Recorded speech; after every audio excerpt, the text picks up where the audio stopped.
All right, welcome back to Studio 40 Live. This segment sponsored by Schoolsfirst, FCU. And guess who is here? You've seen her before. She's been on the show many times. We love her. She's fantastic. It's Brittney Owens. Good to see you, Brittney. Good to see you too, Gary. Okay, so it's that time of the year, and we're getting antsy. We want to do some home improvements. We want to make things happen. We want to make spruce up the house a little bit. So we're talking about budgeting for that next, home project that we do. So where do we start when we're going to be doing this? What's the first step? So the very first step is knowing what we're going to be doing with our home. Are we just adding some flowers outside? Or are we adding new paint to the walls? Or are we going to redo the kitchen or the bathroom? Right. Now that we know the what, we have to ask ourselves some more questions. Got it. Are we doing it just because we want a new look at our home? Or are we trying to add value to our home? And if we are trying to add value to our home, we need to make sure that what we're adding to the home is actually going to add value to our property. Got it. And we saw that up there. Make the plan. Get that plan in place. Okay. So they could be small. They could be big projects. Doesn't matter which one we're going to be doing, but we need that plan to kind of get that going, right? Yes, we have to have a plan, knowing where we are going. Once we have that plan, start the research. Okay. How much is it actually going to cost us? Yes. Are we just doing the flowers, a couple of dollars? Do the research, find out the cost. Like if we're doing brand new flooring, if we're going with carpet or vinyl, maybe talk to 3 or 4 or 5 different contractors to get an estimate on how everything is going to cost us. Yeah. Are we going to have enough money to actually do what we want to do? Or do we have to look for other resources to do so? Shop around. That's what you need to do. Figure that out. What happens if we set a budget, we're already rolling along, and then halfway through or 3/4 of the way through, we run out of the budget? Yeah. And now we're like, wait, what do we do now? How do we help some, out-of-pocket expenses now? How do we, plan for that? Yeah, that can happen, right? Yeah. We might have to roll up our sleeves ourselves and do that magical word, the DIY, do it yourself. Uh-oh. Yes.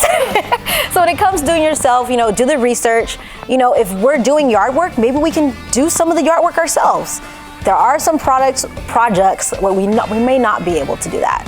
And we may have to reach out to some contractors, get some help, because some of those projects we're not going to be able to, do ourselves. Exactly. What would you think? What would you suggest to somebody? Is maybe not take on something so big at first, or get that, have an idea of, hey, I want to do this, then go get the budget, and then decide, okay, now I've got this money, now I can do these things. What do you think about that? I'm going to say sit down at a table, okay. List out everything you want to do, create that plan first, then create the budget, then look at how much all these things are going to cost you.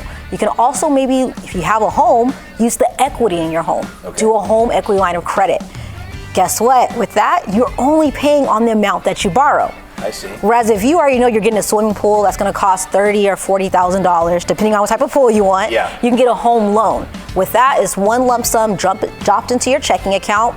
You pay on the funds that you use. Got it. You can also use a credit card if need be, but just be mindful the interest rates can be really high using a credit card. Yeah, for sure. Yeah, whereas the home equity line of credit and the home loan, you could use those deductions for your taxes. Got it.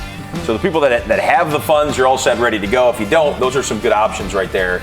If you don't have the funds, ways to get to go ahead and get the funds. Correct. Wow, that's awesome. You got some more tips and anything else you kind of want to share in case we're out there? You got a few more things. You always have a few more things. I always have more things. Yeah. The last thing I'm going to tell people is prepare for those unexpected expenses that are coming with these home repairs. Yeah. We're redoing the kitchen, and as we're tearing down walls, there's plumbing that has to be done. So whatever budget we currently have, at about 15%, have that emergency fund established. There you go. All right. So just be careful. If you're out there and you want to do a little home improvement job, make sure to get it done, but make sure you got the budgeting. Make sure you go through it the right way. Something I don't do. I'm like, I want that pool. I'm going to go get it. I'm like, oh, wait a minute. I don't have the money now. But that's what we don't want to do. Correct. We do not want to do that. Plan. Plan ahead. All right, Brittney, thanks so much. Awesome. There you go. And here's some information on Schoolsfirst. They're awesome. Schoolsfirst, they're out there for you. They got 70 different locations. They're all over the place.